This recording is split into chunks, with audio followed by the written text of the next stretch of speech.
Malajikos, welcome. Chine welcome ka Nuer Sabbath School to kon ka quarter and Namdian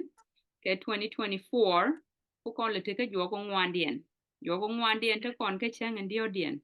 Melakula Tuesday, chelar the Lord is a refuge in adversity. Katung Nuere de kule nyagalare kwer a guas tawa reireka. Karama bi bela loidan ke jen chang wala ka men chikwero ku de ka kwidan. Elder David Kak, all the way ka Gambel, Africa, blessing me did longo chikwerukus.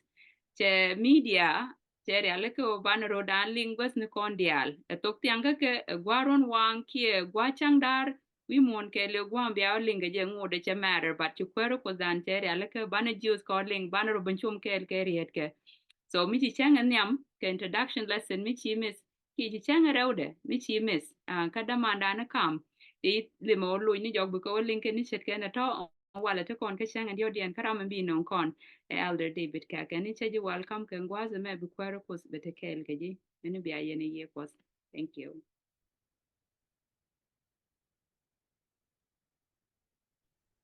Gwa halek to ko no kut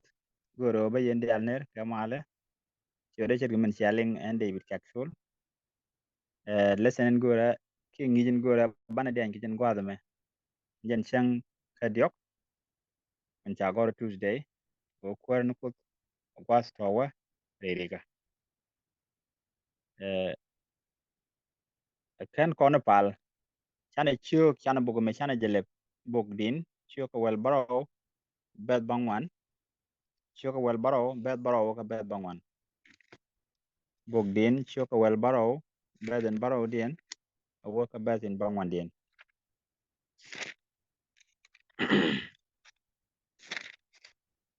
men chalar ke chuk wel baro ka bed bangwan be kun kon bu kon kulela jane news ni neku nogdumi dit ko jin la gang ne ni tin gor ka lokaji ki jitarin ganga chene ke te wangdu ganga ke tiebdu chene ke man plak gang deke ke jinyone tin maka kana jitara tin gulga al lewa ji ko nelen pin ke riya tin tilane tin gor ke baka nyoko mu ko ne ga gwadin riya tal karo tin bum ne ken ke gar ke tik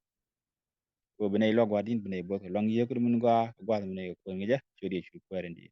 amen gwa gwaden wo kon ko nyam ne me jen chang indio bien min chalat kontin o ko no ko gwas to wa mi ji kon te krik ke chokin bana ko no wane let ken kon dor me chi tuok ke sharke ram ke din mi gwad mi te krik je ne me bo tie je kon bo no bana char bo e per ke ta ye char ke din ke je no mi chiran te ke gwad mi te krik je a woni di char bro lan chedi min pai kon ko en ke dit chor baro bet bangwan bu kon ngore ko dan min chagor ke dit choga jende wi kel bet kel wo ka bet jok mi tie gram de pet bo ko belen tie ge chon ko da lok bo ko kwinde dit choga jandan de wi kel bet kel wo ka bet jok men chalar sin jene e jene bara lok gilo ko nel chwa ja ka poch kana ko jin gwan chungni gang ni jis duwa ka kenda pet jang ro ka pem lok de jang ro ka kut mganga ajin pemda ka gangda ka kwi chore du boda kin kwen kon ken wane let ken kon min gwa in let kube ka gwa den te kon krek mitane ga mi chu kon ladde kon gwa o let jaken ladde kon ke din gwa no te lo gwa den ro dan bartin che ke din che la de gwa lo ngo te lo gwa dong baro da loktin raman baro lokje ajen kunel ajani che be jako bo puch kana ko ajin gwan chungni chwe jaka poch kana ko jin gwan chungni de chalare ajaraman kedin eren mi gwa mi de ran la ko sta ko kana ta dan chikel ko do bande dien ko ra je la o tan tin let kon ke tin non ko re tok taren kon non kan chiang nyoni non ka chiang nyoni man te ko kon chit ke din ku le tie no chue ja ko ba pu ko jin gwan chung gwa me ke ne la ro ke ne en gwan duere ban ngai ko na normal no ram gwan duere kana gwan chung ni mi la ko ndora chicken den rum ngode lat ke din e wo tie ga ngap chang ne na gwan duere ko bu ko edil ken ga jen chiang chung ni nam ngode tie ja ko da gang ni jidwa lenga mi chwale ji ka biak dil ken ka pat jin biro jaga pem lwakta ku mo kut jen do ba me lat ke dine ke che chari kon ko du gol o da chet ka pem mi di ro barten o chi dor bi chup che di ro gokten o chi dor enda de ben ke ji lam de je moy rek che bi chup ke ji kadi cho ja no nganu de kel ba ro ga ba di baraw den che mo dong ba mi chi nyoko mele de je kon ka do pe nyut kon o kut gwa to wa ka kon mi chana te ke mi la de ko kon cho ga jan bangwan wi de kel wala bedro woni ka beden baraw den chana tin lat gangwa me chana ga man kam ti ram la kedin mi chiran te ga mongonga ke ti ga gwa mi chirek ben ke jikije kedin chelat no mendera na char krade elengu ka bedro cha kon joge ka kut ka ba kut jog e jin kanda ka ganga jin ko da men nga ko ba ji gang ka zur in chata ka ba ji gang ka jot na ka na ka jen ba ji kum ka jot ke ka bu kan je ka je ka tok de bala ko du ka gendu ka shibile dwal ka mut ka war ke ne na ke ne ma ka ji ka bere ka ching da ke jot la kap ka na ka war ke dak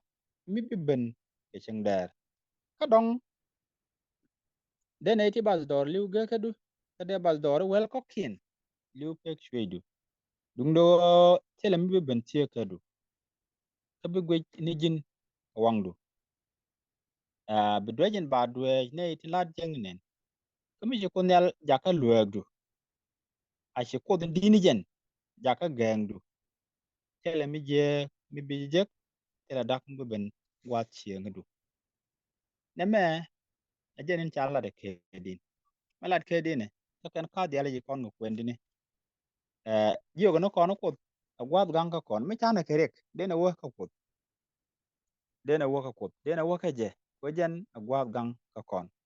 chi di kedin la de yu jono ko de je jini ji la kenda mo ka ji la ganda mo ka jenin ko do min nga kut men chala ke din ka badan dio din wo jen ba kon gang ka tin cha ta tin chu kon gnen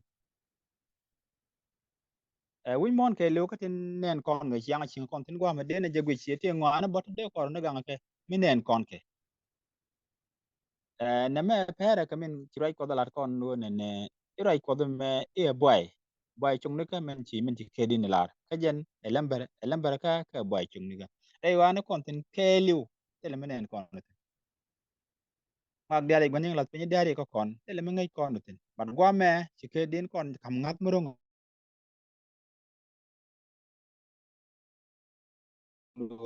tin cha te gwa ra te long ko ram tere yene te ka long yene ka kon na ti cha ko tur pin gwa mi dang ko kon te kanga kon tin ci kon ga binen tin kui kon ke kanga kon ke durun cha te kanga kon ke jot tin ba kon ko wa kanga kon ke jiteren ma kon gwa mi kui kon kanga kon singjal ko re mo an wo bu ko do gwa to ka kon to ko tin chang chul gwa den te ta kon tin bu ko ba dile gang dan an gwa mo re tin lat ka kon ko an ke din mi nyu ka kon tura ko mi ra re ga te la gwa dong be bran chare be la tin te la gwa dong bran char la tin du no mi kon je ka cha kon gang chi kon ko bile chol ke chiro den kon ju ngaji jen kwaran e jen gang dan jen gwan wak la kon lok ta na ke mi tiam kon kedin cha gang ko che cha da long du pi gul che chole gwa to we di ro ta tin che chol ye gwa gang me de ro to tin che chol bo ye tie o tie be me cha lo bo ka cha cha ko ngwan tu ngwan ngai kon tie mi cheng lep be te nei ti bi chu o lep cheng gor kan tiep me jal jisu re doar chi ke tiep gor ka kut ko jal gare doar rew mitel jen mitie mi chui kon dub diala to kut ba tiep ko kon chalar ba jene ba pul mi da aro bartin aro kum ge je mi te kor mi to la te pol la te pol to na ro den bartin ko bna de pin cha na be je min gor na kut ba gwad gang bararo tin bararo toltin cha bom de chat bo ko jen bararo chot ko goke chere gwad gang mi chet ke men man pala ke de ka gang ke goke mi cha na wore go ko ngudo bo do ba kon gang ken tinde kon je gang ko kon dala long ngen wo mi cha na wo ke je jen bala gwad lok ko kon angu dong cha nyo ko chen mo ke dit chol baro be den badak din chana dit chol baro be den badak din chana mit kwen tie ga dong mo goro gwa me le de kon cha wa ganga chene ke te wang du ganga ke tie du chene ke man pelak magang de kama ju shoy na ru dok bed den dog baro tare dan ara ru nyogo tum ni kelo shi ye shura me be ka Jerusalem je loy den wo Jerusalem cha goro be gang shi man pelak de ka kul ke gok ka ngodo shi lo tada kon de ne ko kut ka do wanda den gang dan mi de koran ter bo ko gwadan chere man pelak de ka kul re gok ko bagwan ban min go de gang ke gok ko ba kor be dil ter ba gat ke ba ka gang ka kor shi man dina le chora let man pelak let kan di dial ko ken ajan ta ko bayno ko gang kon chene ka gang diet ka dege na me nyu no kon ko le lo ko dan kan no kon lo no daga kon tele je gwa chunguten tele je gwa do mi chunguten lok dan ke lew be ka je diere ko kidan gang daga kon chere ne ka gang wang tel dew kwero ko rama gang kon mete ko re riga bichana tegerek chike den kon tum den ro dan je chana gang chana yewo kan ka tiep de chana wo ka tiep ko bana gang bana yewo je long jene me gor kono mo de kono lin jen ni je me kut geng dan ani bana lang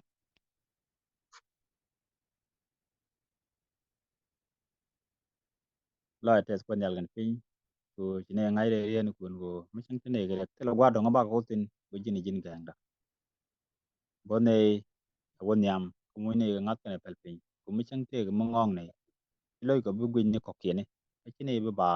ne be te pa pa ne ra ni be ne tim chiri me jite kel ke kedin ko be